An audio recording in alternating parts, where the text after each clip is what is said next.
All right, Shalom family. Welcome to the Speak Up for Africa panel discussion. Today we're gonna have a short presentation, and then after the short presentation, we'll have some of our panel members, our usual panel members, and possibly some new people come on and answer a few questions. And I put the link in the comments for any people or anyone who want to share their story or testimony towards the end of the presentation. You can join that link, and we'll add you to stage if you want to speak up. And I'll just, as I do the presentation, I'll go ahead and keep reminding people to click that link if they want to join. All right, so fam, without further waiting time, we're gonna go ahead and start. All right, so Speak Up for Africa is solely speaking up about your experiences in Africa and how important it is that you speak up, and how much of value it'll be that people hear your testimony and your honest experience, rather good or bad, in Africa. So, listen to a lot of things on YouTube and a lot of stuff on the news and just talking to different people. I noticed it's some details, it's some things that people never talk about. Like it's like the unspoken experience. They love it, but it's something that they don't say because they don't want to deter you from Africa, or, for whatever reason, they may not want to be completely honest with you about everything. So either way, I'm not going to be long on this presentation like I always promise, because I want you to hear from other people and their insight. I'm just going to give a short presentation on definitely coming from a biblical standpoint, and also just wisdom, using wisdom and knowledge in everything you do. So hopefully my sound is good for anybody who is listening outside of StreamYard. All right. So the danger of silence. So I'm going to come from Ezekiel 33:6. But if the watchman sees the sword coming and does not blow the trumpet, I will hold the watchmen accountable for their blood. So when we withhold our experiences and warnings, we endanger others. Silence is not neutral. It allows destruction to spread unchecked. So if we truly, and I'm apologize about the noise in the background, but if we don't understand that our silence is never a neutral stance, I know for us, some of us black foreigners, we feel like if we don't say anything, then it's not going to be causing any issues. But trust me, your silence is definitely hurting a lot of people. So testimonials carry life and saving power. So not sharing them invites loss. So failing to testify will cost lives, communities, and entire nations. So I can see it now with all the stuff going on YouTube, a lot of the stuff that's being said about, different communities, it's hurting us. And if we had more people speak up, we had people speak truth and tell their honest experiences, then they'll have a better understanding about what you have to go through in Africa, what things you have to face, and just the truth, man. I feel like you getting a lot of hearsay and gossip right now online. So today, hopefully you'll hear from some people who actually can give you their honest experience, and people who live on the continent, and they can tell you everything is not horrible. Yes, you go through some challenges, but you can overcome those challenges. All right, so the next one, the fall of civilization. So I mentioned the fall of civilizations and the fall of nations for being silent. Like generations can fall because you're keeping silent. So Sodom and Gomorrah, we know that's in Genesis 18 through 19. So no warnings was heeded. The people in Sodom and Gomorrah, they didn't listen, and their sins consumed them. And they continued to stay in their sin, even despite the warnings and despite, all the prophecies. And, they had a chance, but instead of heeding the warnings, they ignored it. So I know that a lot of us speak out, and people ignore. They ignore those things. But it's important that we understand that if we if we want a civilization, or if we want a new nation, if we want to create something new on the continent, we have to speak up about things that we could possibly face. So Israel in Judges 2:10. So after the whole generation had been gathered to their ancestors, after another generation grew up who knew neither Yahuwah nor what he had done. So generations came up, biblical generations came up not knowing their ancestors, what their ancestors God did, and what miracles and what things he brought them through. So I noticed, like, in a lot of African countries, they have elders who, and those elders and the elders before them, they share stories and they pass the stories down. A lot of us Black foreigners who coming from the West, we don't always have that. We don't have that deep foundation of history. We don't. We just get our history, most of it from the biblical history, if we know who we are in the Bible. But I digress, man. I don't know. My little one is going through something right now. I'm gonna have to go check on her. I don't know what they're doing to my baby right now. All right, so we know that because they didn't know the past and they didn't know what their God did in the past, whole generations were lost, because no stories were passed down. So that's the cost of being silent. You lose whole generations, and that history you lose because no one is speaking up about experiences. So another generation, another civilization, the Tower of Babel in Genesis 11. So we know pride and failure to obey God's commands led to the scattering and confusion. So a lot of people say, oh, well, that's a parable and that's not necessarily what happened.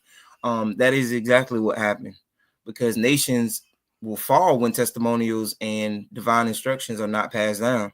So they were told not to be like, try to be more powerful than the Most High God, but they chose to continue to do it. And that's one reason why they were scattered. And they were following a leader who thought that they can one day defeat God. So I'm gonna go to the next one. So Africa, the future is in the soil. So I know a lot of us understand that Africa is the future for a lot of nations, and that's why we see different nations in Africa.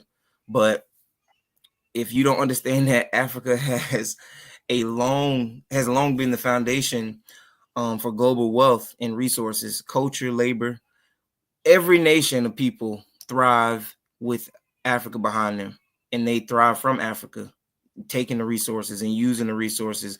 And a lot of them take the resources and refine it in their home country, and they don't put any wealth back into Africa. So Africa has always been the future, despite all the negative things they say about African nations. We know Africa is the future. So I know everybody on this panel can agree, Africa is definitely the future. So now is the time for Africans and the diaspora to return, invest, speak life over Africa, because Africa is the future. We have these people right now who are on their YouTube channels and they saying different things. I told y'all not to come here. All those things can hurt us as a nation trying to get back. It's going to be casualties when you're trying to get to a place or get to a certain status.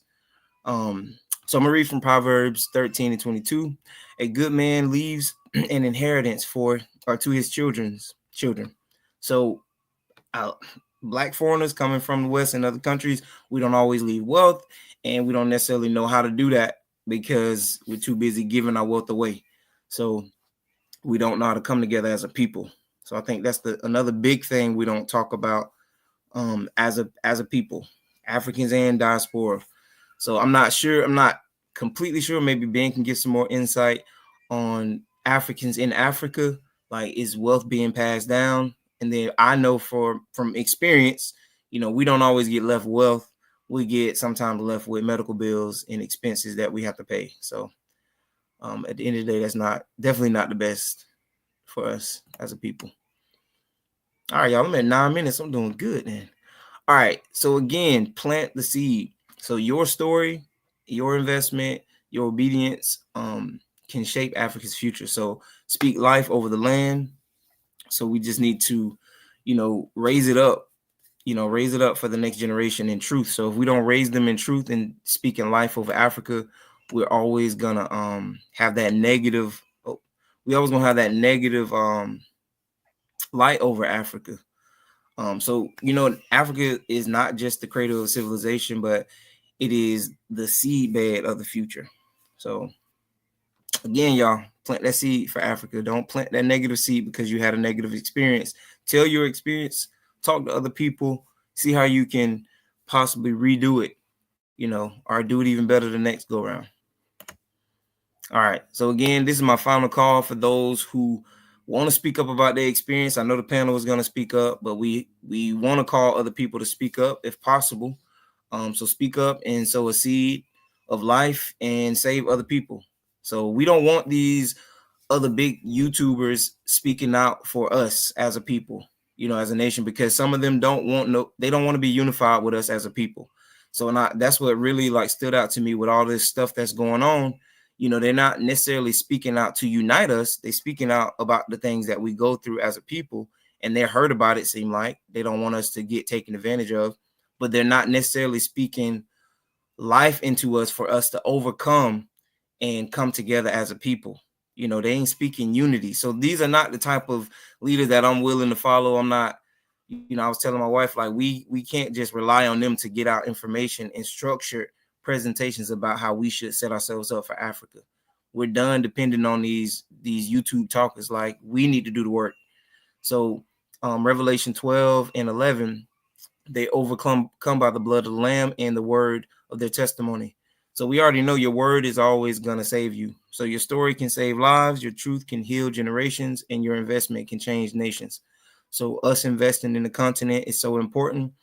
Us telling the truth about being in Africa can heal us as in generations, and your story can save a life, can save the life of another person. So again, that's my final call for people who want to speak up about their experience. So will you stay silent, or will you be a voice that turns the tides? So again, I know me and Mr. Clyde, Miss Maria, we've always spoke up about our experiences. We always told the truth about our experience in Africa, definitely in Tanzania, and a lot of people that we've had on the panel that have always spoke up about their honest experience. So we don't always get, you know, people that's willing to speak up. And I think that is the thing that's going to hurt us in the long run, because you have people experiencing Africa, but they don't tell their experience. They don't tell their testimony about their experience in Africa. So, all right. So next up, fam, we got the panel, and we're going to have them answer a few questions, and they can add whatever they want. You know, it's completely open to them. And then maybe later, if we have a few people that want to hop on, I think I got one message about someone that want to hop on, but if not, we're going to end it after the panel, answer their few questions and tell whatever they want to share with us. So panel, I don't know who want to go first. Then I'll open the floor to y'all. So I'm going to put the questions on the screen as well. All right. And fam, y'all just give me one moment. Y'all decide who's going to be first. And if y'all want to introduce yourself, that'd be good. Hi. I am Maria. from Claude's Wife, Jamaica African Travel Channel. And the first question Arthur has up is what happens to Africa when people stay silent and choose not to speak truth? I think when we choose not to speak truth, it's like we condone injustice. When injustice goes unchecked, you know, the perpetrators or the wrongdoers make it seem to be okay. And when they abuse others and we turn the other cheek as a community, I mean, what stance are you willing to take? What's your role in that? Is this the way is that what we came here for? You know what I'm saying? So the question is, what happens when people stay silent and choose not to speak? As a society, we have to hold each other accountable, especially if we are trying to build a community, if we are trying to or be a part of a tribe. We have to hold each other accountable, in my opinion. And when we see wrongdoing, we have to speak on it. So that's my little take on that. Okay. Well, my name is Claude. We originally from Jamaica, and we migrated back to the motherland where we belong. So that's all. Thank you for having us, and good night or good evening to the rest of panel. Well, it's a part two, to keep silent or to speak up. To keep silent, some people, you have to have courage when you're willing to speak up, because you can be persecuted, you can put in jail, you can also lose your head like John the Baptist, because John the Baptist criticized, I think it was King Herod, and he loses his head. So some people are afraid of what will happen to them, so that's why they keep silent. And on the other hand, when you keep silent or see people taking advantage of others, it is wrong, and especially you calling on the Most High. Because when people telling lie or scamming or doing evil things to people, it spread like a cancer. So we have to nip it in the bud from early. And if we don't stop it, it can damage the entire community or a country. So we either stand for something or fall for anything. That's my play. Okay. Brother Ben? Okay, good evening. My name is Ben Gapari. Can you hear me? Yes, we can hear you. Yeah, so my name is Ben Gapari, and I'm from the Ungovernable. And just briefly, Ungovernable really is a collective of young Black Africans really looking for an opportunity to experiment. We host programs and projects that make people come together, think together, and really think and conceptualize what community means. We're interested in what it means to govern ourselves, to be accountable to ourselves, our neighbors, and the needs of our neighborhood more broadly. But just before I continue, I think answering the question, I think why ungovernable? What's the term ungovernable? What's the context? So ungovernable comes from South Africa's history and from our long tradition of creating better ways of living together. It refers to practices of self-determination that took place at the state of emergency in South Africa in the 1980s. The time was characterized by much violence and difficulty, but in the midst of that trouble, it also included communities that looked to take charge of our lives, looking after each other, developing our own service delivery systems, building our own parks in order for our children to be able to play in. So I think that's just the context of where we're coming from as ungovernable in the context. But at a personal level, I'm Ben Gapare. I'm a dual citizen of both South Africa as well as Zimbabwe. And then I also have experiences just in SADC, the Southern African Development Community. I spend most of my time up and down the SADC streets. I was last in Tanzania as well as Malawi and Zambia in December of this year. So I think just in answering the question, what happens to Africa when people stay silent and choose to speak the truth? I think I'll take a different approach to this in terms of some of the conversations I think that have been happening in the diaspora community around the land scams, around YouTube. I'm just going to start off answering the question, just putting out like a macro viewpoint of how I see it. And I'm just going to start off by really problematizing this idea of truth. And when we talk about truth, I want to be a bit more nuanced in talking about truth in relation to land, especially land on the African continent. And I'm going to use 3 case studies, I think, in answering these questions throughout the evening. I'm going to use Tanzania in terms of Tanzania's history. I'm going to use Zimbabwe, and I'm going to use South Africa. And one of the things that I'm going to speak about is just this idea of truth and how it's contested depending on when it's discussed, by whom it's discussed, in relation to when they come onto the continent.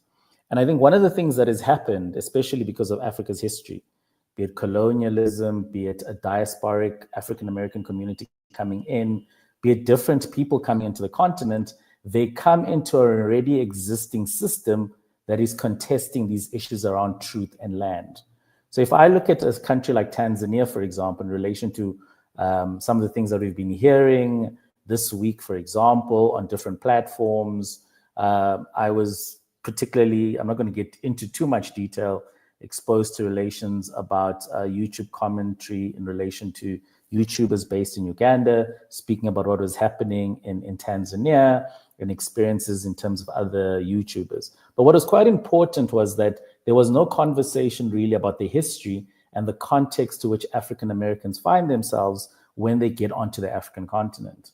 One of the things that you pick up, especially in terms of these three countries I've mentioned, is if you look at Tanzania with the CCM, which is the ruling political party, if you look at Zimbabwe with ZANU-PF, the ruling political party, and if you look at South Africa with the current ruling political party, the African National Congress, all of them have a history of contestation around the land and narratives around the land and how it is that people view the land. So you'll find, especially in places like Tanzania, where there's the CCM, which is one-party rule, very similar to Zimbabwe, ZANU-PF, one-party rule. And then in South Africa, the ANC, one-party dominance. But now we're in a coalition government. What you're finding is that you find African-American diasporic communities coming onto the African continent and getting involved in these very complicated conversations about what land is and what's happening with the land. And so in most instances, like I said last time, I think when I was on the panel, was that depending which community you come into when you enter the African continent, you get immersed in those narratives of truth. So when we're now talking about this thing, I also want us to be very clear about the fact that even in these three countries that I've mentioned, South Africa, for example, had apartheid. You had 13% of the land, right, being taken from the black majority living on 13% of their land, while the white settler minority lived on 87% of the land. So you have a very weird scenario in South Africa where 70% of the land is in white ownership and white hands. And you find that in places like Cape Town, where most people like to come as diasporic Americans, you find that the prices are very expensive for most to reach. So then there's a conversation about whose truth and the contestation of those particular ideas. And you're finding right now that South Africa is on the throes with Donald Trump's presidency about narrations about there being a white genocide in South Africa, farmers being murdered, farmers being taken off the land. Whereas in Zimbabwe, where I'm also a citizen, there's this contestation about land being taken from whites in the early 2000s, and there being a land reform process. And just this week, a new government saying that we're going to recompensate these white farmers for losing their land. And then you have a situation where you're now starting to have land barons and scams all over Zimbabwe in relation to very similar things that African American communities are talking about. And then we look at Tanzania, conversations about the fact that the government is pushing off the Maasai off traditional land. So these are some of the things that we need to speak about as the context to which some of these conversations are happening within multiple communities, African American communities, Black communities, ethnic communities, racial communities. So I think it's very important for me just to say that when we're speaking about truth, it's very important to understand that it creates division in the sense that there's an assumption that other people are lying, but I don't think sometimes people are that facetious. They just happen to be in a system to which they can't necessarily explain what is going on in relation to their own experiences. So I think that's where I'm starting off in terms of just setting up how I'm going to approach these particular questions in this particular session. Thanks. Thank you, Ben. That was good, man. Hey, Ben, they always say, man, this guy is super intelligent, man. This guy is very knowledgeable. Hey, that's why we got to have you on here, man. No, man, we just we live here, man. So if you live here, like you said, Exactly. we have very real experiences of what's happening. And that sometimes our stories are not singular. We may be in Tanzania or Zimbabwe, South Africa, but it's always good to see the context and the context to which these conversations are happening. There you go. And it's good how you compare the two, man. That's important because some people don't have that dual experience to be living in between both. All right, so I see everybody went through question 1. Did we go through question 2 already? When people don't share. All right, I guess that's kind of the same, I guess we'll skip over. I almost want to skip over question 3 because now I'm like, why did I even bring question 3 into? Why did I even bring question 3? Well, I think it's important, right, Arthur? Maybe let's talk about it while we wait for Jamaican African travels to come back on, you know? I Yeah, think one of the, I think maybe let's have like a sparring conversation, you know? I think one, one of the things that happened, and I want to be very honest, you know, I happened to be in Tanzania, and I think we were having this conversation this past week about when this particular movement started, and also like just getting onto the continent. To be quite honest, you know, you arrive in a particular country, and obviously you're going to look, if you're looking for opportunities, look for land, because land is a factor of production, you know. And what happens is, and I want to provide grace to some of these people that have been attacked. I'm not saying they're saints. I'm not saying that they're innocent. I'm not saying that they're not innocent. I don't know. But I'm saying that I want to give them grace in the sense, the context I mentioned, is that already they find themselves in a context to which land is being disputed. I remember even traveling through Tanzania, you know, I went through Morogoro. That land is beautiful. It's untouched. But obviously there are particular dynamics that happen there, you know? And I think when you get there, you don't blame people for wanting to really get into the context of like the environment, the land, you know? I also want to say, for example, you know, if I think about all these YouTubers, all of them that have been mentioned, they do have some experiences to share.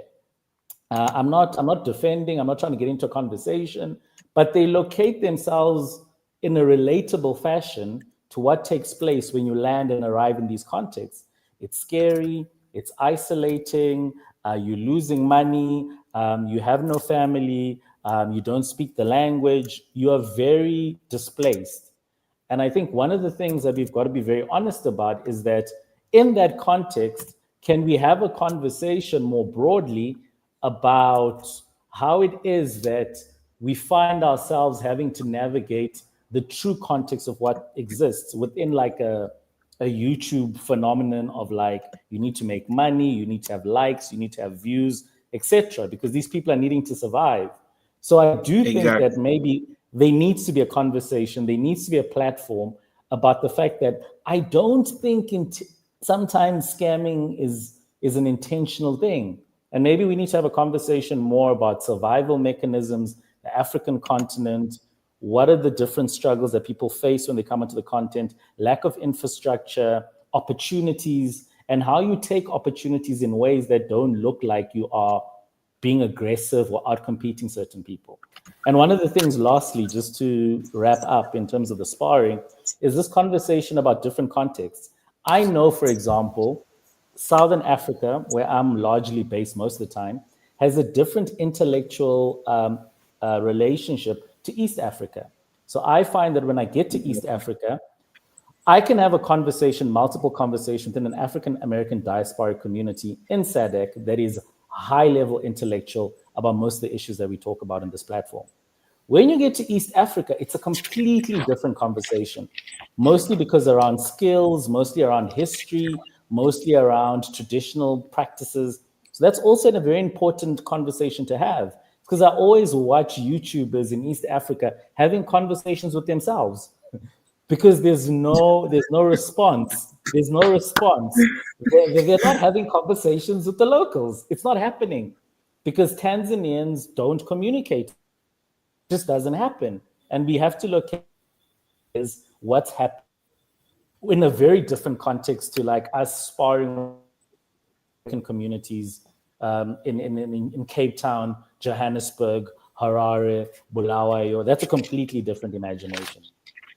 Things out there for us to be able to talk about and just really maybe start to understand these things better. Exactly. So let's hit on what Dream just said. You know, it's one thing to share your experiences, and it's another thing when you ask people for money, promising land, you have no right to sell. So, you know, I experienced that too. You know, you start to think of things that you could possibly do to have an income, especially when you get on the continent and things like getting tight, you know, funds are low, you know, you coming up with different business ideas. You know, me and my wife can tell you, like, we came up with 10 different business ideas. You know, we came to Tanzania with two big initiatives that we wanted to focus on, you know, farming, and we knew we wanted to get into hospitality. But then as we were seeing how those things take time to get off the ground, we started thinking of other ways we could make money. Now, selling land was something that I never want to get into or never thought to get into, simply because I just don't want no parts in that. But Dreams have a good point. These people who have a platform, they promise things to people, knowing that it takes so much time, and they know that the infrastructure is not there in that country for them to, really follow through or see these things through to finish. I just think about how, the things that I noticed in Ghana that people are able to, like, these bigger construction companies are able to accomplish in just 2 to 3 months versus what some of these main YouTubers have been doing for years, are trying to do for years, because they lack the experience. They lack the skill set to do those things. And I think, being honest with yourself and being transparent, a lot of people don't know how to self analyze. They don't know how to self evaluate. They don't know where they peaking at. They don't really know what they can do. Are they just not honest with themselves? Like, I wanted to do tours. That was something that I initially wanted to add with my hospitality situation.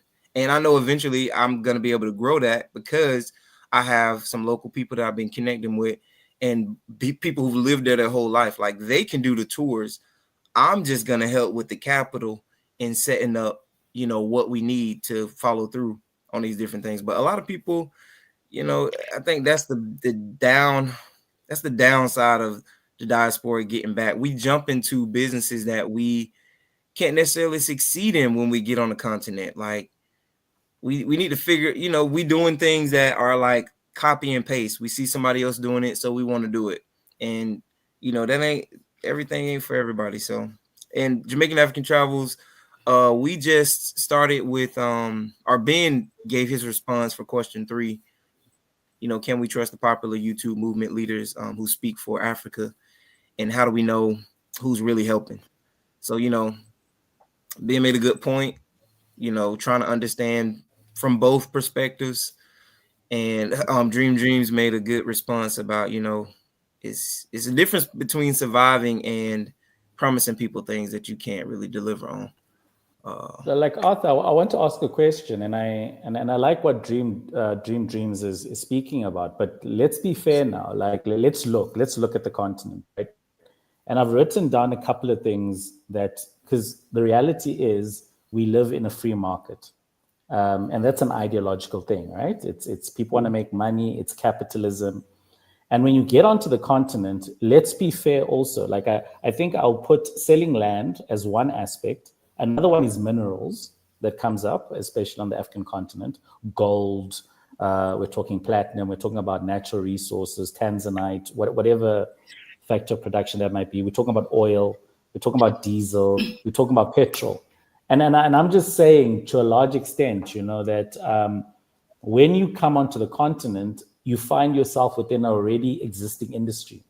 And sometimes I think the conversation is to say that if the system is inherently corrupt, if you are a diasporan coming into the continent, trying to run what you would refer to as a reputable business in any of these things, do we not have grace for people in relation to understanding the context to which they find themselves in selling that land, And that's all I'm saying. I'm not saying that there's no room for people, but I'm saying that I think it's a bit more complicated and it's a bit more nuanced in terms of understanding how it is that these people are navigating this very complicated space where there are very scarce resources,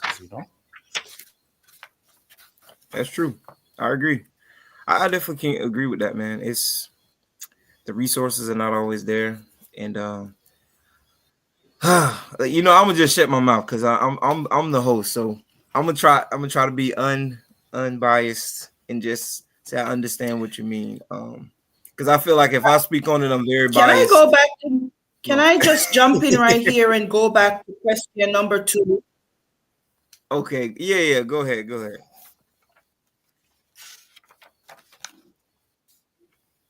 Yeah, you can go ahead, Miss Maria.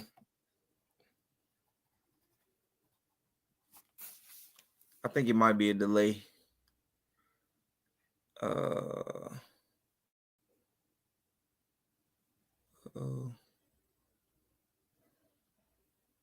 Okay. Oh, I think they might have got because they said it's a bad rainstorm right now in Tanzania, so I think they're having some internet issues. Fam, that's reality of being on the continent. Sometimes you have some internet issues, and you have them everywhere because we have them here too. All right, so I noticed that a lot of people always applaud us for speaking up, and that's very nice.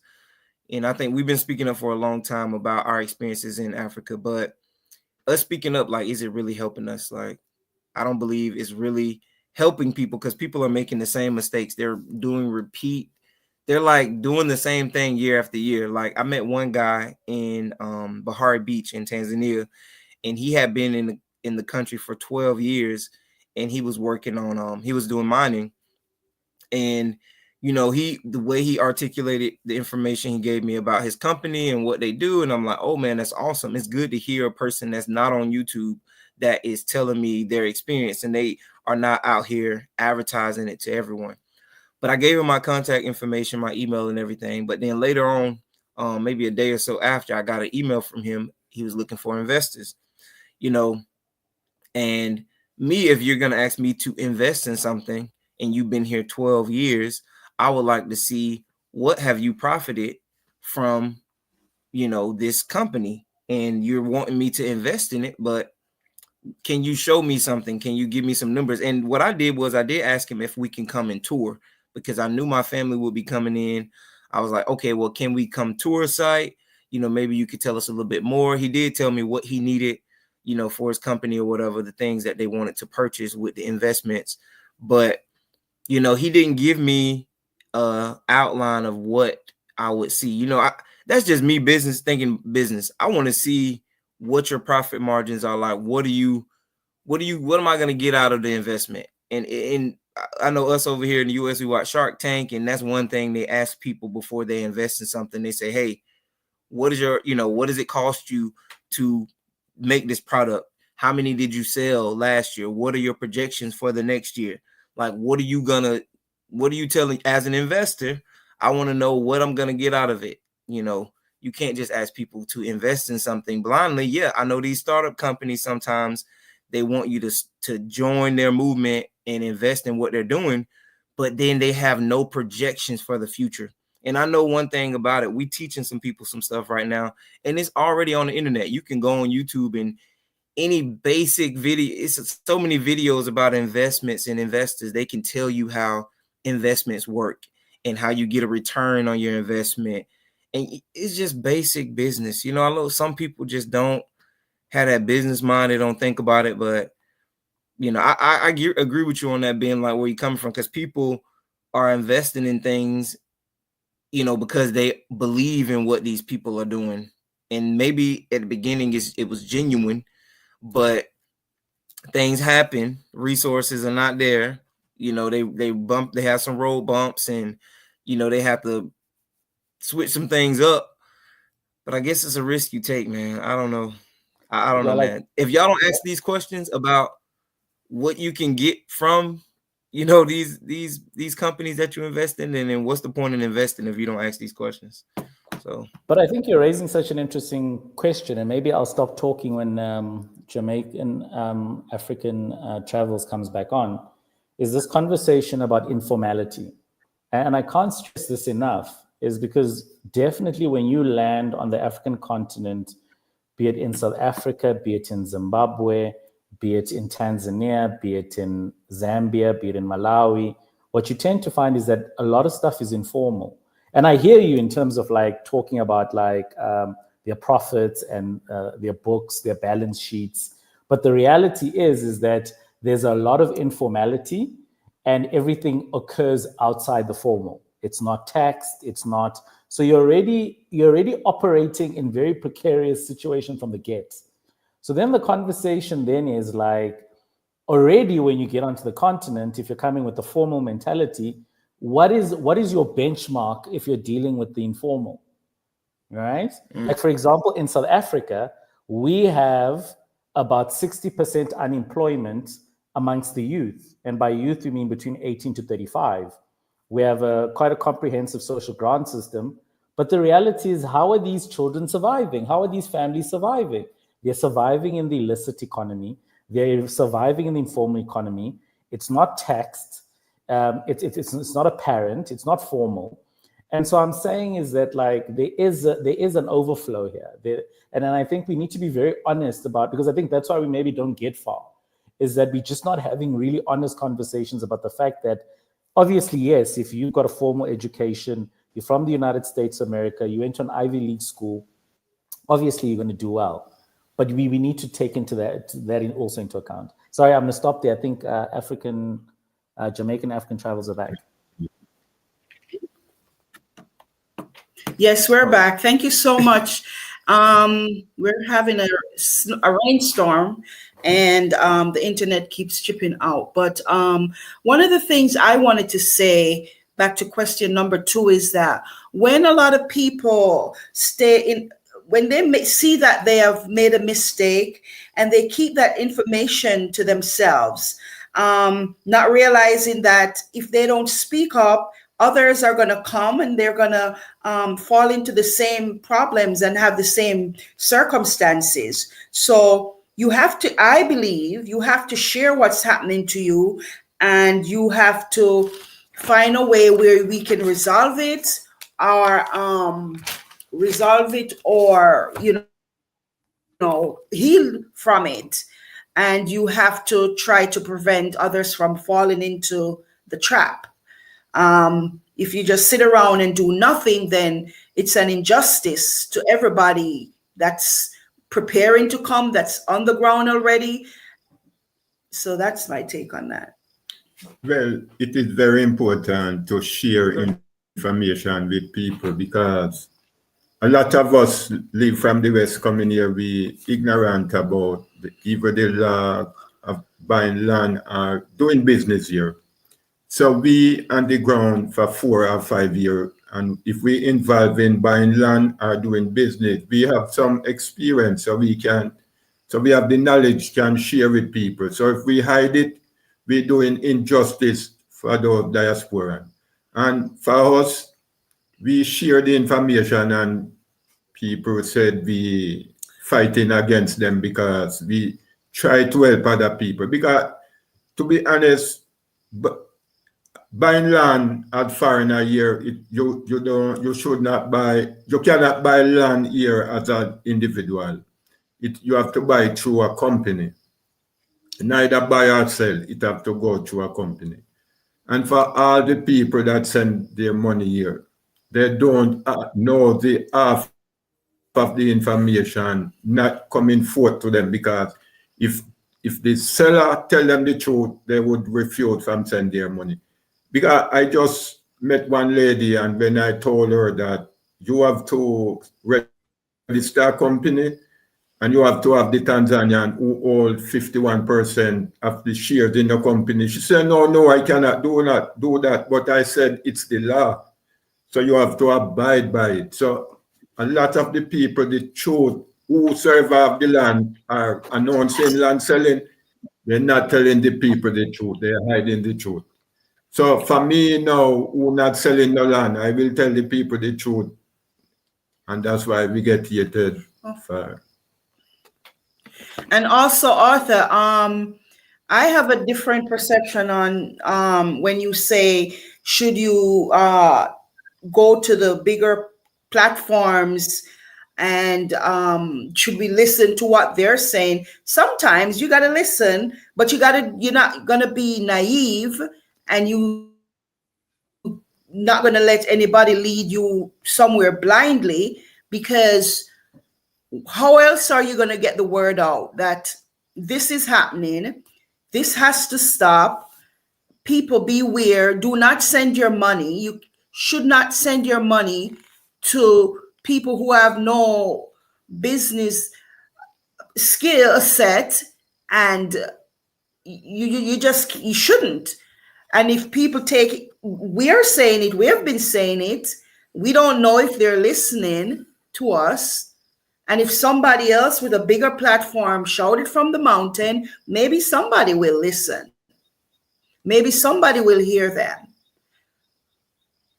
But buying land and transfer land here is not a bad business. It's a good idea.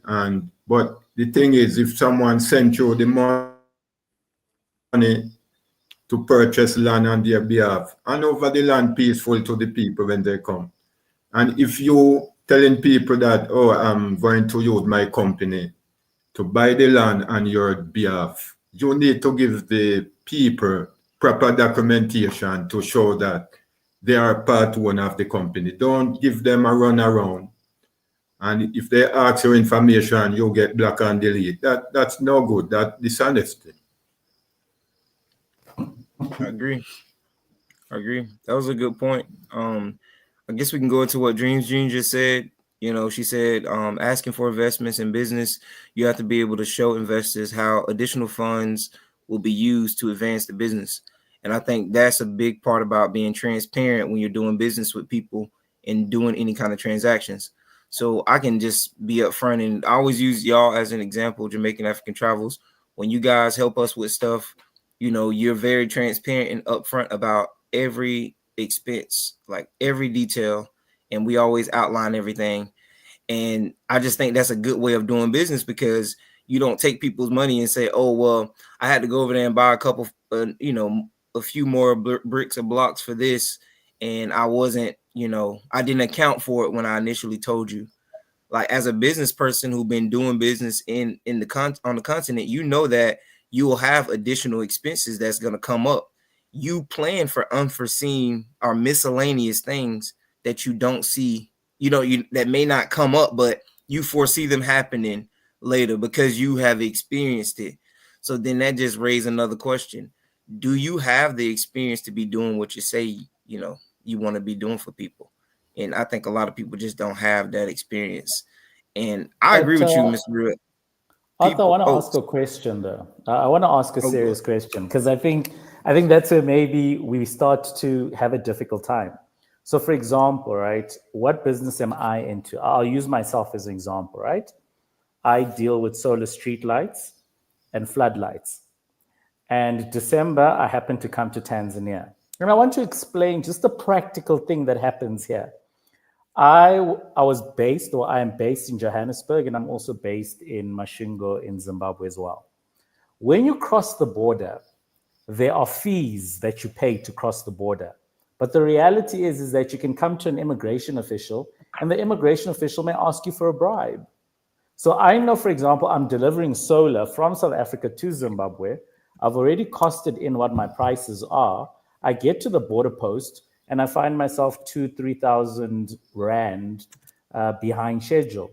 I get there, and I get to the first roadblock. There are about 6 roadblocks to get to my drop-off point, and cops are stopping me, and they're asking me for more money than usual. And so what we are saying here is that I'm almost suggesting that we need to more or less have a conversation about some of these challenges that one is experiencing in relation to accounting even for other people's money. So I'm not suggesting that one should not be accountable for taking people's money. 100%. One should be accountable. One should be above board. This is what's happening.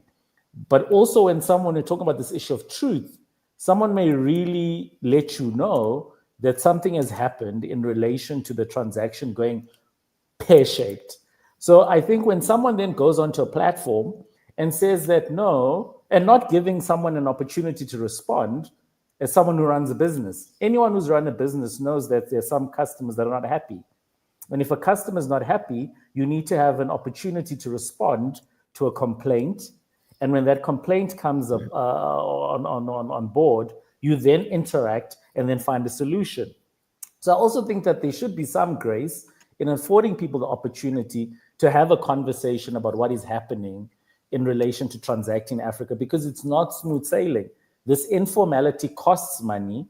You're constantly being more or less like cheated out of particular resources and money and resources. But what conversations can we have about growing successful businesses, knowing this is the environment to which we exist? So I'm agreeing with everyone, but I'm also feeling that some of the conversations that came up about certain people on YouTube or people's experiences was that people should at least be given the platform to have a debate and a conversation about these challenges so that we don't get to the same problems all the time. All right. That's facts. That's very true. It's very true. All right. So I know, oh, hold on. I think Jamaican National Travel is about to try to get back in. Are they loading right now? All right. Hebrew and you.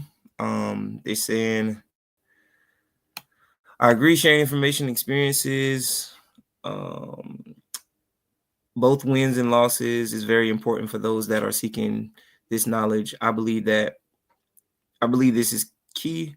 Not everyone truly wants another's opinions. Yeah, some people don't always want your opinion about certain things. I agree with that.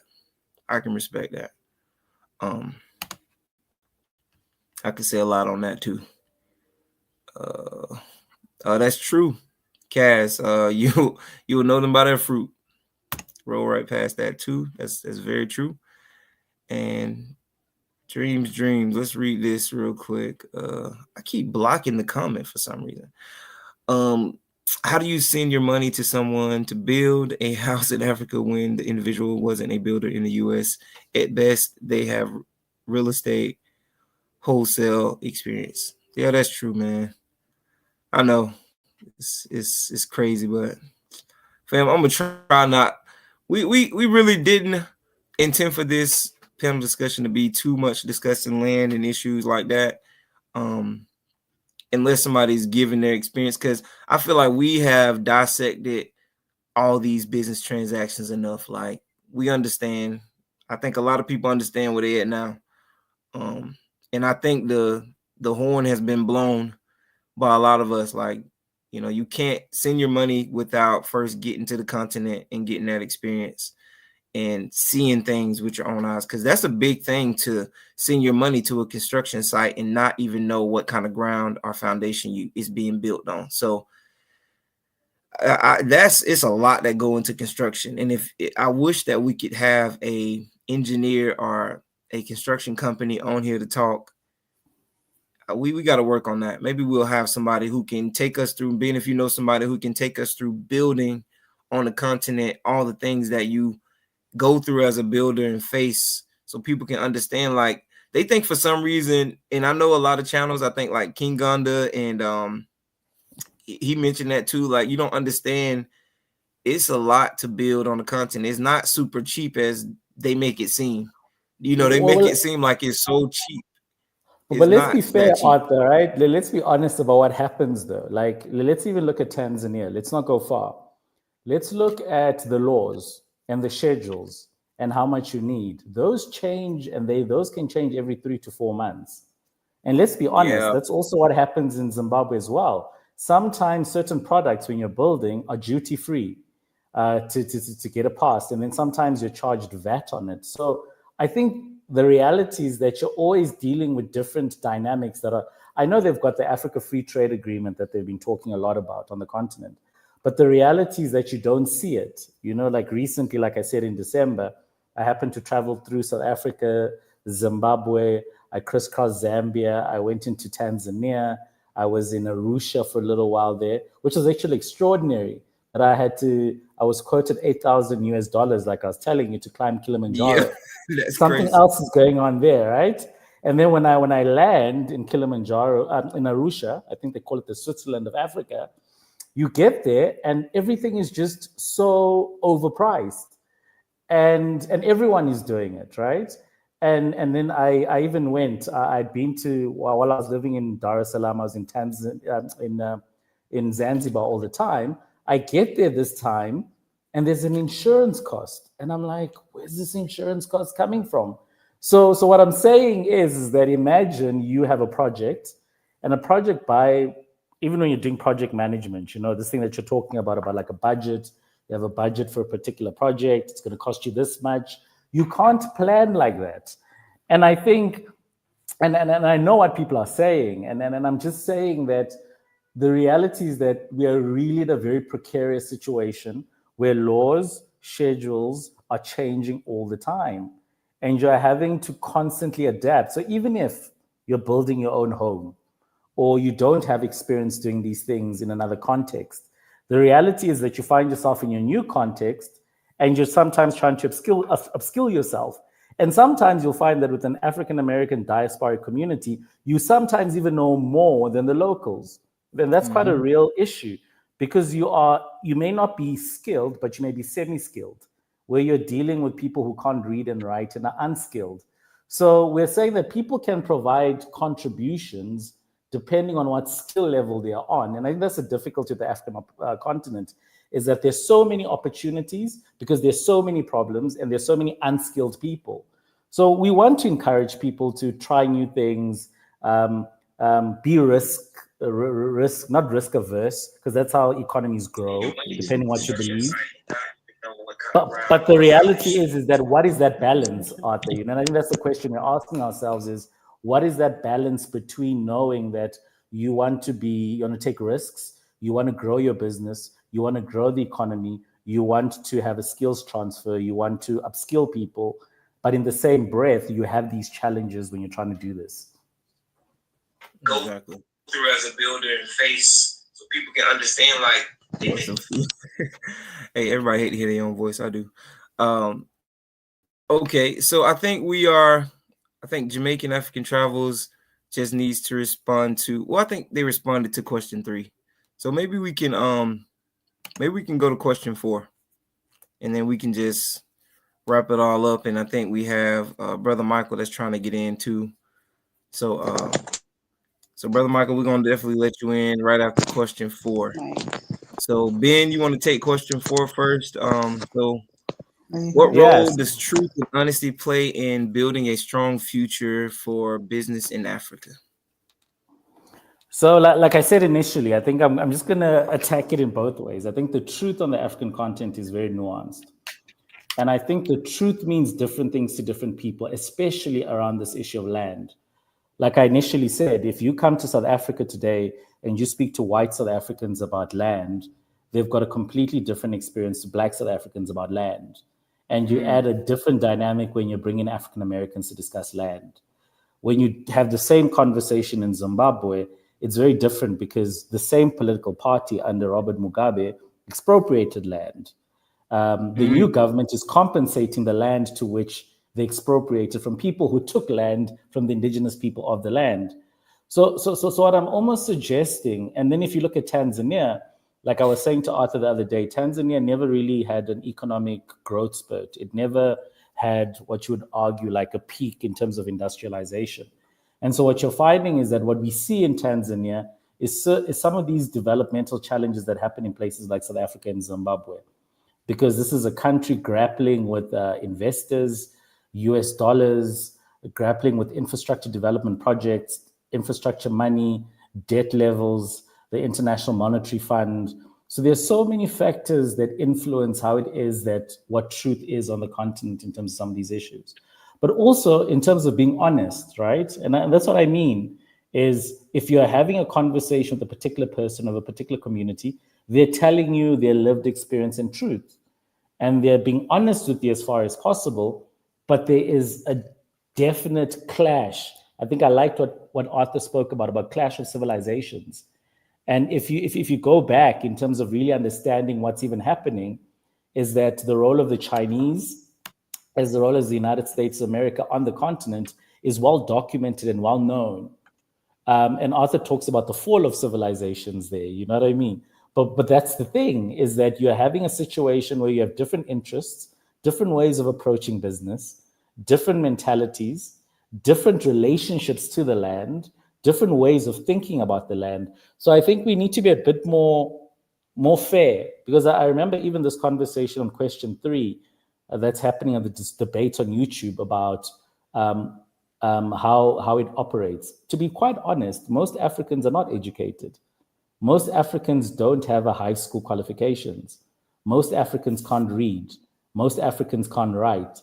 So this expectation, by and large, to say that you need to be a professional in order for you to perform particular tasks, you have a lot of semi-skilled people on the continent that are selling land, who are indigenous to the land. In a place like South Africa, where you have the Bantu Education Act of 1953, Black people were not supposed to have professional jobs. It was law. So by and large, we can understand why South Africa is the most unequal society in the world.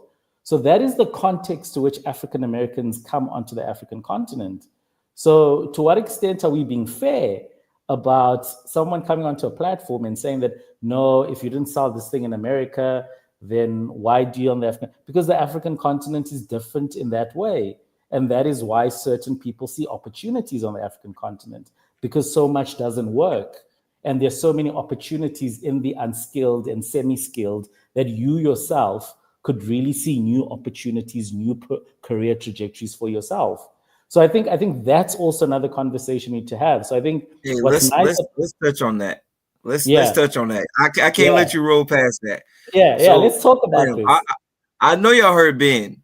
So you have people who are indigenous to the land, who are unskilled in certain areas, but they're doing these jobs unskilled because it is an opportunity. They see it, they seize the moment, and they may not be the best or the most trained in it, but they're completing it. They're doing these, like I'm gonna tell you now, like agents who are selling land, they're not like professionally trained in selling land and doing those transactions, but they do it in the village because it's an opportunity.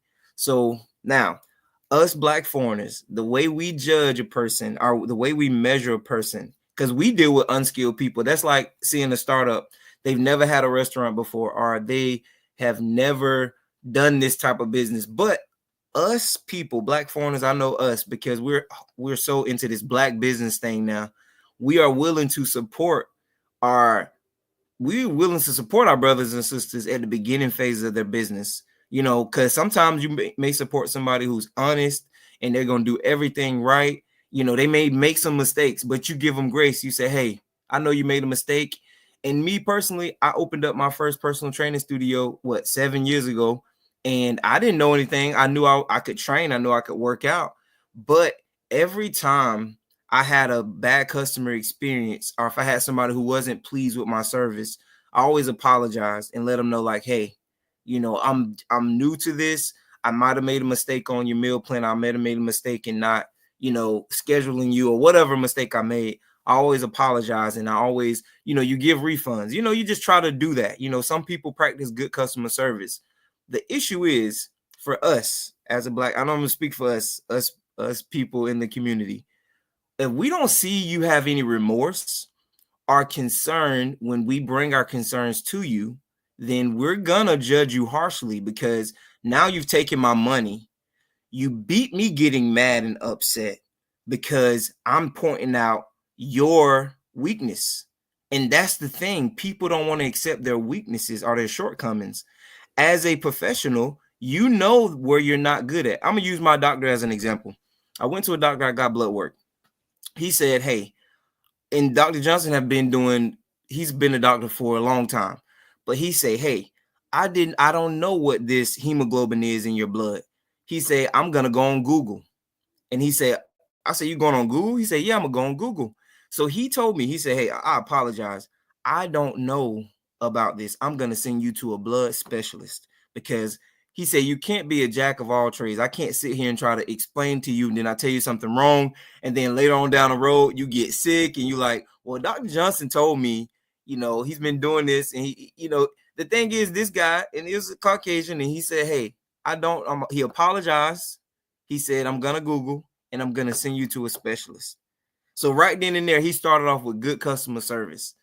But we have these people who are doing business out of pure desperation, and they know that they're doing it out of pure desperation.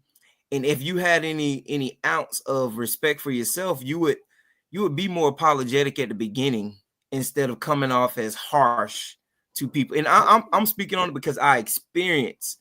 Well, let me ask a question, Arthur. Let me ask a question, because this is very interesting. Let me ask a question. And I'm not asking in relation to my own experiences, right? I'm going to ask you a question, right? So I have solar products, all right? I go and I transport my solar products in Zimbabwe. Now, a lot of people are unemployed in Zimbabwe. So you have a lot of touts. They don't have products, so they use my products in order to buy them and then sell them off to other people. But right. You know what happens when I get into a community, right? Most of Zimbabwe is dark. My business has the potential to do very well. Zimbabwe's got 35,000 villages.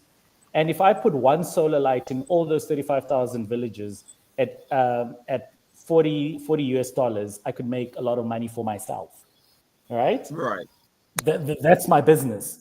But let me tell you the reality when I get onto the ground. And I think this thing about remorse, I'm a businessman. I've brought in my own supply. I get to Zimbabwe. I get into a village. When I get into a village, they're like, no, you can't sell your product without talking to the chief. So you go talk to the chief. The chief wants a stake in your business. When you finish talking to the chief has headmen. The headman wants a stake in your own business as well. When you finish that, the political party also wants, the representative also wants a stake in your own business, right? So what we were saying here is that you've started your business and there are a lot of people on the value chain, and I'm human, I'm frustrated because this is my project, this is my business, these are my resources. So now when people are investing in my business, and then I am not able to have the consciousness to be able to like keep up with all the people that I'm having to pay for my business, when I like am just trying to do my business genuinely, we need to have grace here. Do you understand what I'm trying to say? So I hear you. I'm not disagreeing with you, but the context is just that dysfunctional. And we need to be honest about the dysfunctionality of the process and what type of people it creates. Because there's an assumption that you can always exercise agency when actually the structure is just so big. I think the elders are back. I'll just keep quiet. Let them talk. Okay. Ms. Real, Mr. Clyde, y'all want to go ahead and do the question 4? We've been all over the place, but we bringing it in. So okay. Can I just jump in for a minute? Because I might pop back out depending on what this internet wants to do.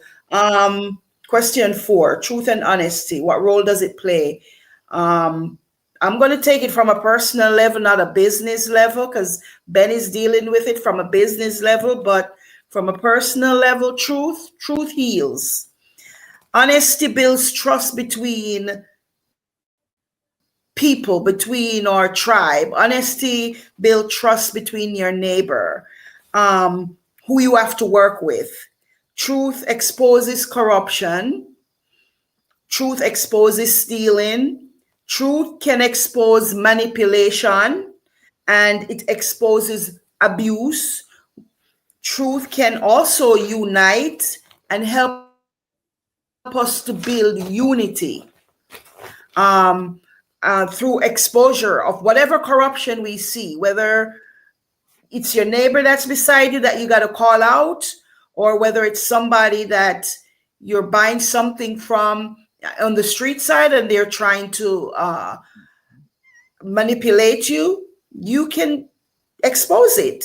And that's the only way we can come together and fix the problem. So truth and honesty is the two most important things let a business thrive. Because, for instance, if I'm a farmer and someone waiting on my goods, like he reach out to me and say, Mr. Claude, you have any passion? I said, yes. Can I get some passion today? If I cannot go today, I honestly tell him, no, I cannot do it today, but rest assured, tomorrow I can bring it to you. So when your customers can rely on you on time and trustworthy, then both of you, because you have to need customers to sell your goods, you have customers waiting on him as well. And if you cannot deliver on time, you throwing off other people, so both of you can end up out of business.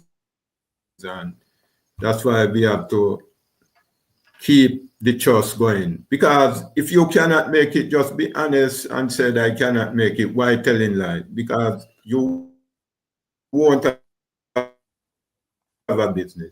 And okay, if someone's buy something to me and said, buy something on my behalf, if I don't buy it, I should say to her, you know, I didn't reach on time.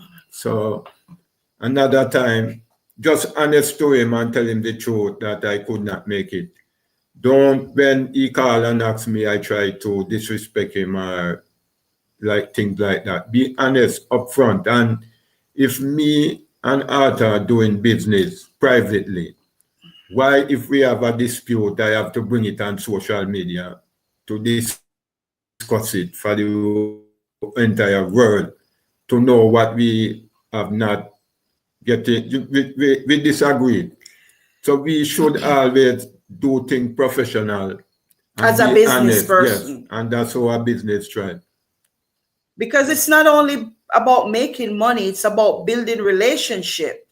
It's about somebody trusting that you're going to take care of their money or their resources. You're going to take care of whatever it is that you guys agree with or agree to.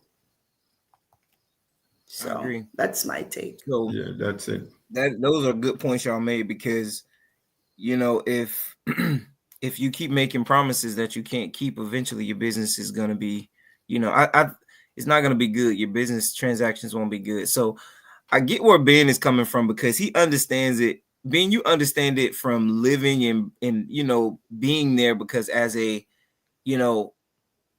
indigenous person, you've been living, you understand the ins and outs, the pitfalls. And we coming from the West, we've, even though we believe we are indigenous to the land, our ancestors, but we don't necessarily get it. We don't get the organized chaos. Is that what you're saying? Okay. So No, 100%. Like, maybe even to expand on that, right? I remember I lived in Nantes in the west of France for a little while. And I lived in Germany for a while. And one of the things that happens in Europe, I've never been to the Americas. I'd love to go. Like, no, you won't. But one of the things, but one of the things we'll host was, you if you come. Please. So one of the things that I realized was, like, you would meet up with doctors and professionals. I went to a dinner party one time in Nantes, and Nantes was a slave port in the west of France. And I met a number of architects, and these architects kept saying, "Oh man, there's nothing to build." And I kept saying, "Oh my goodness, I'm from South Africa, and there's a lot of different designs and lots of markets in low-cost housing. So we build a lot of homes. A lot of people are designing, they're starting architecture university, and you can take architecture to the next level." I know, like in Zimbabwe, for example, the government has already allowed 50 new models on green building for villages, like just a specific way in which you build villages and housing in rural communities. Whereas my friends in Nantes just don't even, because this is how it's done. You don't deviate from how it's done. You are not the forefather of architectural design. You can't do that. That's the approach in Europe, right? Everything works. You're not here to fix anything. You're just here to comply with how everything works. So I do think that Africa gives people a good imagination to be really good entrepreneurs, to push the envelope in terms of architectural design, to push the level in terms of, like, I remember just going through Morogoro, I was on a bus and I was going to Dar es Salaam, and I'm passing through like a game reserve on a bus, and I'm going through a safari. I was just like, the imagination is just like, you can be in an African continent and your imagination, your consciousness can be pricked, because you can be like, oh my goodness, I see myself like really capitalizing on this. And you should be allowed to do that. But what I'm almost suggesting, Arthur, is that I'm saying that we really need to give each other grace in terms of understanding that our experiences are different.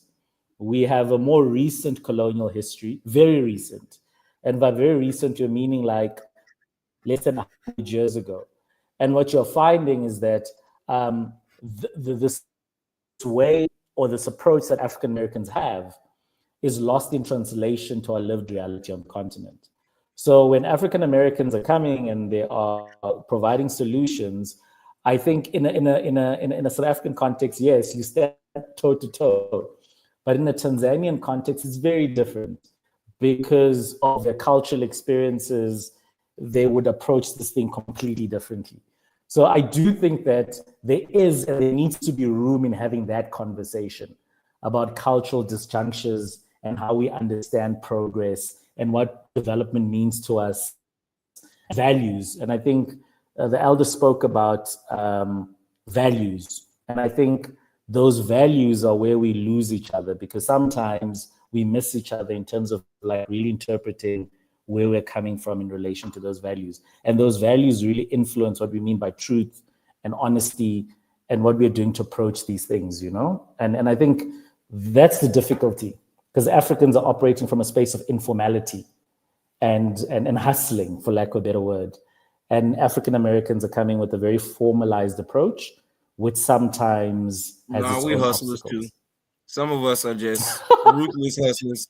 Just call it for what it is. And that, Ben, we gotta listen. We gotta call it for what it is. Some of us, like some of these predators out here in Tanzania, are hustlers, and we are ruthless dealers. And we don't come with, like, even with you conceptualize every part of the business, and you got it, you know, and you know the pitfalls, you know some of the things that you're gonna have to go through. Some of these hustlers they're not concerned about even that. You know, I think that's what we're dealing with. You know, ultimately, when we look at the truth, if we look at for what it is bloodthirsty hustlers, gangsters, thugettes, Bonnie and Clyde.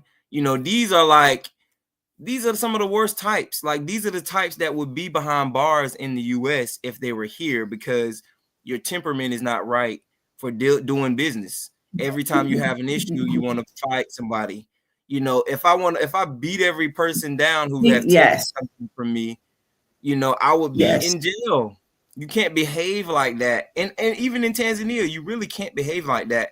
But anyways, I'm not talking about any particular person. Yes, I am. But let me stop winking my eye before they say something. I saw in the comments. I just want to clarify. So I saw in the comments. No, I am Zimbabwean and I am South African. I'm a dual citizen of both. So I think Nubian Pharaoh just wanted to get a sense, and I also want to be clear, guys. To be honest, right? I'm not saying. To a large extent, right? I'm not making a competition about Zimbabwe or South Africa or Tanzania. I'm just highlighting our histories and how our histories really speak to our current reality in terms of like dispossession, inequality, underdevelopment, and how it is that these things work. So all I'm saying is that, like, I am a dual citizen of both countries. I do have property and land in both countries. I do business in both environments. I've lived in Tanzania. All I'm saying is that like, maybe we need to have a more nuanced conversation about why it is that we're not finding each other in terms of some of these things. And some of these things are not even about people. They're structural, and that's the problem. And sometimes you don't understand why we got there in the first place. Okay. And Mr. Clyde, you were about to say something? So my experience with the land scamming going on is not the Tanzanian doing it. If you go through the proper channel and you go through the local authority, you will get the proper documentation. All who do the scamming, they have the proper documentation, but they are the ones scamming the same diasporan, because they don't want to turn over the land, and that's the problem. But the other thing about why I would not take any money to build house or anything for people, it's very difficult, because the problem is every $1,000 that you spend here, T-shilling, you have to add $250 on it, because 250 T-shilling? Yeah, T-shilling, because you have to pay more for transportation, labor, material, service, etc. So it is you have to scale to can budget to accommodate for those losses. So you have to be very experienced.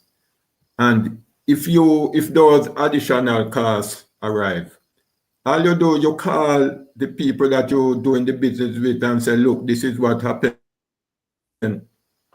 And so you need to pay more money, and you can show them the evidence or the receipt that you have to pay, the labor cost, the extra. But let them know.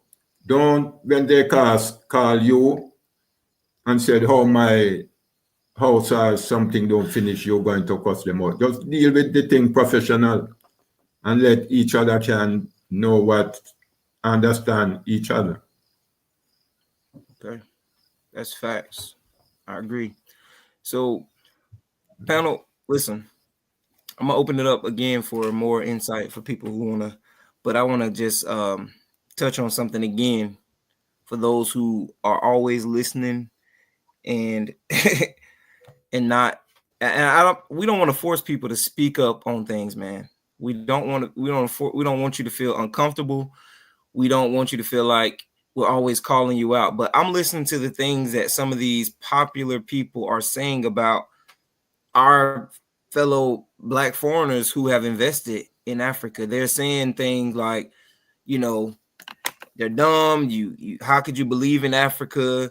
How do you trust Africa? Look at Africa. And they're saying so many negative things about Africa. That's why I wanted to do this panel, because why are we saying such negative things about Africa when Africa is the future? So yeah, we've spoke out about the negatives, the scamming, and all the pitfalls that we could face. But now we need to speak out about the future. Like, we have to set a solid ground, a solid, conversation. We have to have a real conversation about the future of Africa. And it's important. I'm having it with my children, my family. I'm letting them know, yeah, we almost got scammed. Yeah, we seen a lot of scamming. We see a lot of people getting hurt. Yeah, some people have died, not even making that seem like it's not, a big thing. People have lost family members. With all of that being said, is it still not the future? Like, because we have faced casualties. Like, even in the word, in the Bible, it tells us some of us are going to die. Some of us are not going to make it. That's just the reality of the situation. Now, again, this silence take a stance that people take. You are silent. You don't speak out about nothing. That silence is going to hurt your own family unit, your own household. It's going to hurt your bloodline, because the Most High has told you, if you are a watchman, I consider myself a watchman, Mr. Clyde, Miss Maria, Ben, you're a watchman, because Ben, you told me about some influences that I never had. Me and you had a conversation about some influences before I even knew how big these people were. You're watchmen. You're supposed to, when you see a sword coming to chop your people down, you're supposed to blow the trumpet and tell your people. And the watchman is held. They will be held accountable for the blood of the people. So for us to stand around and say we see all this happening, but oh no, we don't want to tear people down, or like Ben, you saying, I don't agree with you in this grace thing. Oh, want to give them grace.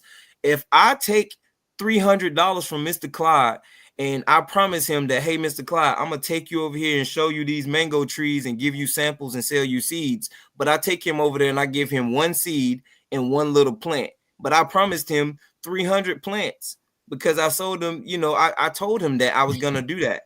Just because I lose all my plants on the way and I had to pay the Delali 300 extra T shillings, or, the agent and all these other people, that doesn't negate the fact that I'm supposed to, uphold my agreement with Mr. Clyde, so, and for the people who see and they saw these scams happen and they saw what was gonna happen, they're gonna be held accountable.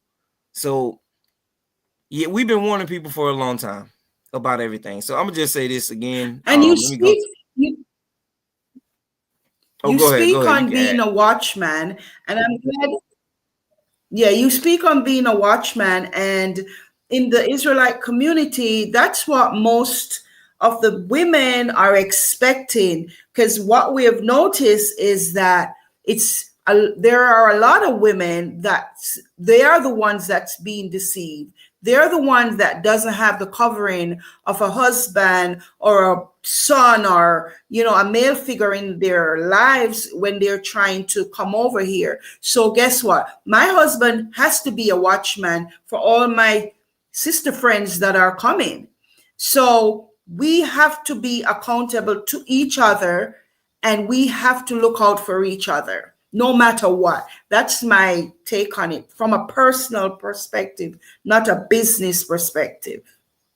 That's true. And another thing, why the scamming keep happening, the supporters, because some of them, most of them, they're over in the US. They don't know what's happening on the ground. And we are the one who experience it and know it. some of them say nasty things about us. Even some of them is when they reach here, they actually see the kind of people that they were dealing with. Because if that guy was just right with these people, some of them I would not know them. But they came to us for rescue. And what we should do, turn our back on I'm not turning my back on anybody that comes and asks. I see people coming at our farm gate crying. So what we should do, turn away. I know you telling we stopping you. We cannot stop you because you already take the money from the people. But what we are stopping is that more people get scammed. That's true. That's true. Okay, so I thought Brother Mike was gonna get on here. Some of the scammers here. I wanted to hear some of his comments. But Brother Mike, if you're on here, if you want to get on, I can let you in. If not, we're just gonna close on the future is in the soil.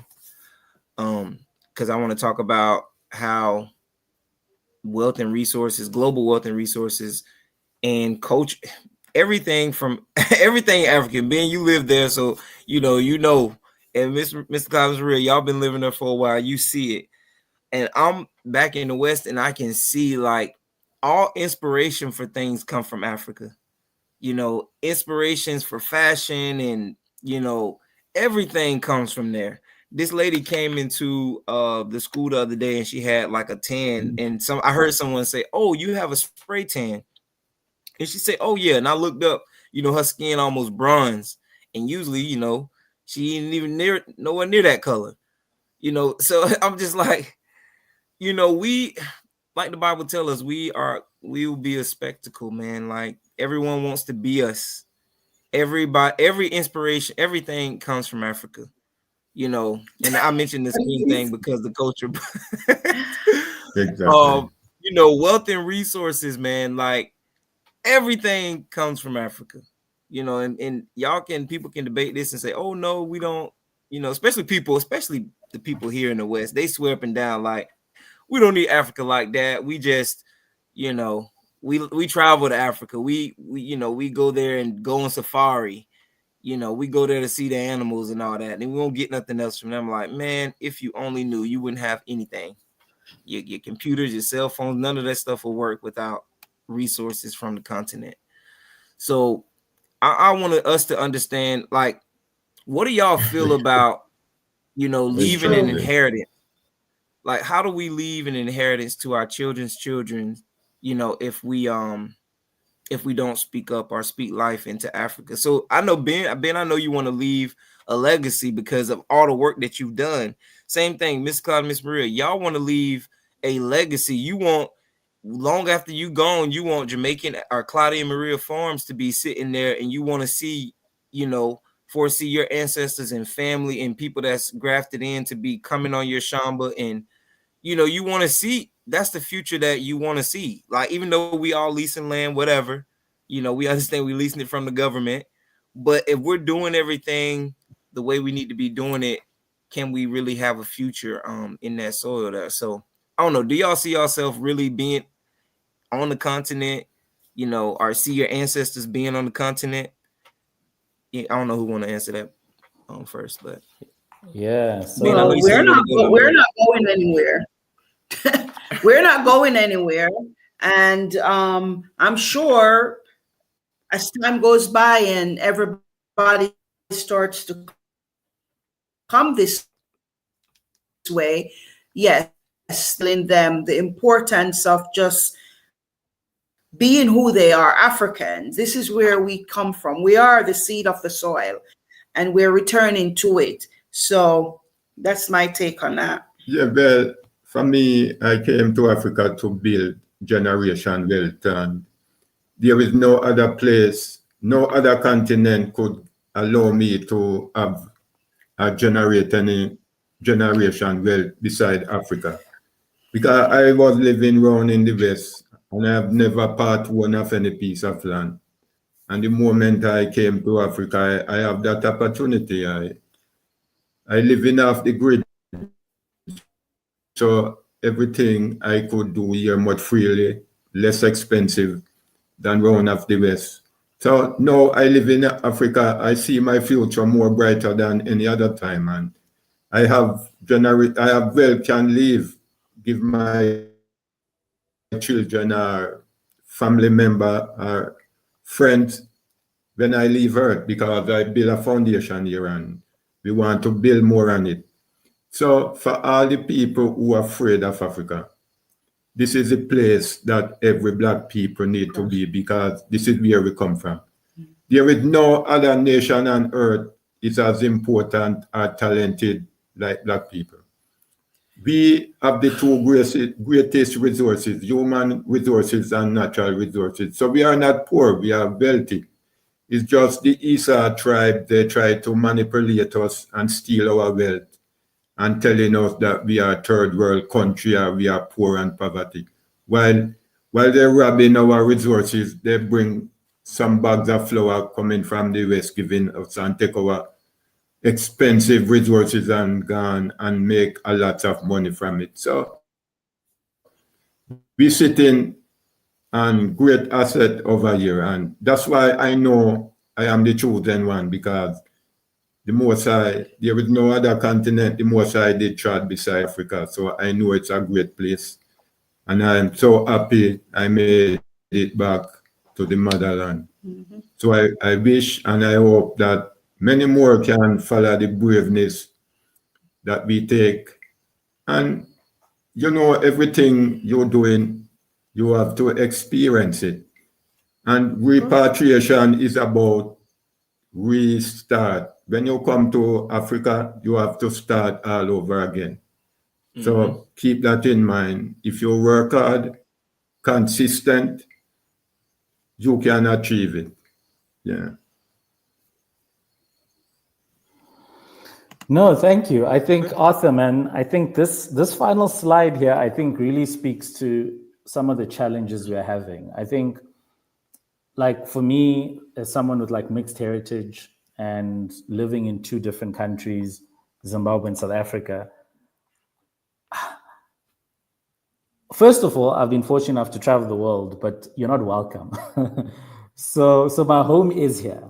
I am committed to my home. I want to work to build my home. But when I look at my home, and I think this is the context, you know, if I look at right now where I am, I'm right now in Johannesburg in my apartment. Black people don't build generational wealth in this country.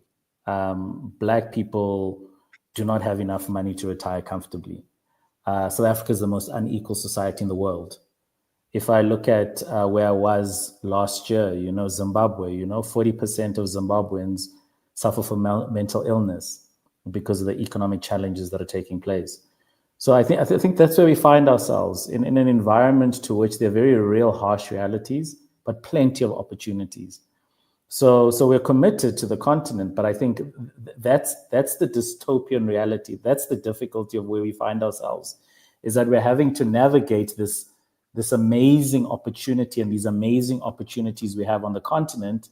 But when we look at the realities of people that have come onto the continent, sometimes with not good intentions, colonialism, apartheid, you know, it's been bad, you know what I mean? Because we have no other home. And the reality is that the opportunities are there. And I love this particular slides, you know, there's wealth, there are resources, there's culture, there's labor. But by and large, I think we need to reconcile those two, is that a lot of people coming into the continent see these opportunities more than us because of exposure in some instances. But the reality is that the majority are not experiencing this that we are seeing. So, and I think that's how these issues around scamming come up. And that's how these ideas of like truth and honesty and all these things come up, because we are all not speaking the same language and we're not having the same lived realities and experiences. So yeah, I think the future is here. I think there's great potential. I think there are many opportunities. I do think we just have a deficit of good leadership to take us there. You know what I mean? I think politically, I think in our communities, I think in our platforms, I think in the way we see the world, I don't think we've got too many bridge makers. I don't think that we have enough people making those bridges between those communities to realize this entirely. You know what I mean? So like I often say to Arthur, I could be in Johannesburg and only deal with people that look at Johannesburg in a positive way. And I can live like that my whole life. And I can go to the townships and I can be with these people and they do not see the same Johannesburg and they do not experience the same Johannesburg. I can do that for Zimbabwe. I can be in Harare and I can be with the elites and I can be in Mashingo and I can be in my home village. You know what I mean? Where the great Zimbabwe kingdom was established and see a different reality. So I think that's a conversation we should continually have. But I do think that a good way of bridging this, especially Arthur on your platform and other platforms, is to just bridge that gap, man. Is to be like, this is what's happening politically and economically in this country. This is how the majority live. And how is it that we can bridge that gap? Dang. All right, y'all. That was all good points. Yeah, I definitely just wrote a note down for that. So I think that, we got our next topic for our next panel discussion. So I wish that we had a way to... let me say something real quick. Oh, go ahead, Mr. Clark.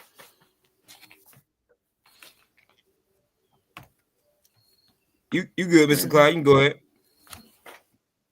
Oh, yeah. If we could work together, we could achieve more. But no, I'm saying if we could work together, we could achieve more.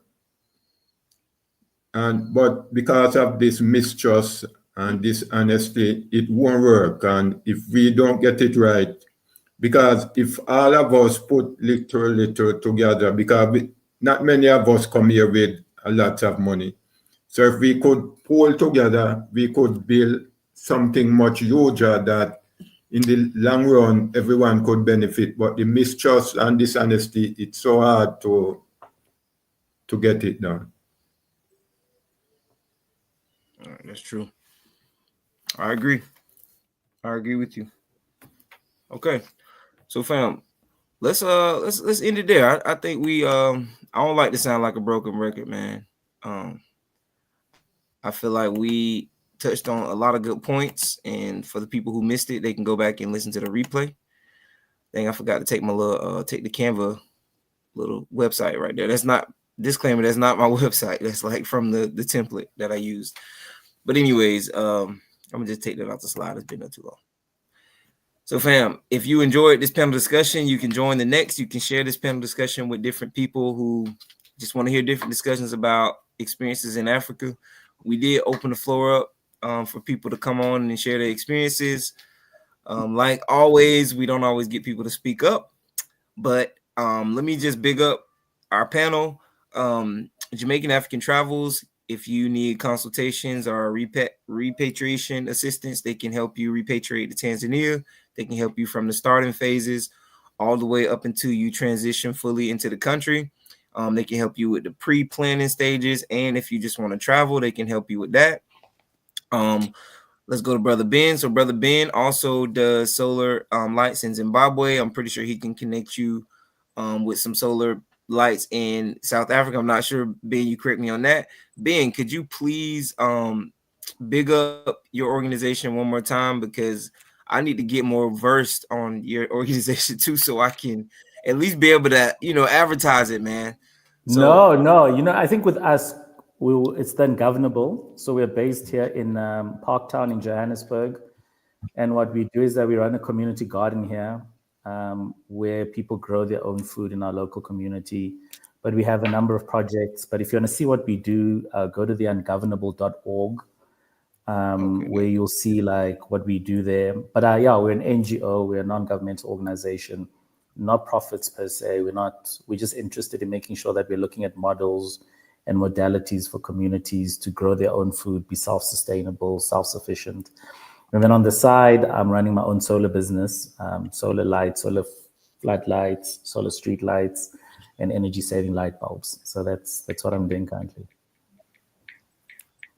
Okay. All right. So Ben, I'm gonna put that in the description again. So if you're planning to travel to South Africa, same thing with Jamaican African Travels. If you plan to travel to Tanzania, if you want to connect with them, you can connect with them through their website, through email and WhatsApp, which I usually always keep in my description for my channel. So you can go on my channel, or you can go ahead and follow their channel, Jamaican African Travels. And yeah, you can connect with them. Again, fam, panel, thank y'all again for always jumping on and giving your insight. I think Ben, Mr. Cloud, and Miss Maria, if we could all like get everybody together and we do a Zoom or something outside our WhatsApp call offline, and then we can kind of talk about some stuff that we want to like get out, because it looked like we just gonna have to continue to just give information online right now until we like really form a community of trust in, you know, and figure out how we could help people. We'll continue to help people. No, definitely. And I think what you're doing, Arthur, I think in terms of where we're at, like, you should come visit soon. You've been promising to visit soon, but definitely in terms of... I've been promising for 2 years. 2 years I've been promising. So you've been promising, man. But listen, I think when you do come down, we're just going to take a trip to Zimbabwe as well. You're more than welcome in Johannesburg. And then, yeah, I think if we're working on particular projects together, we can just make sure that, like, if it's a theme about like land, we can look at like what's happening in Zimbabwe, what's happening in South Africa, because I happen to be there most of the year.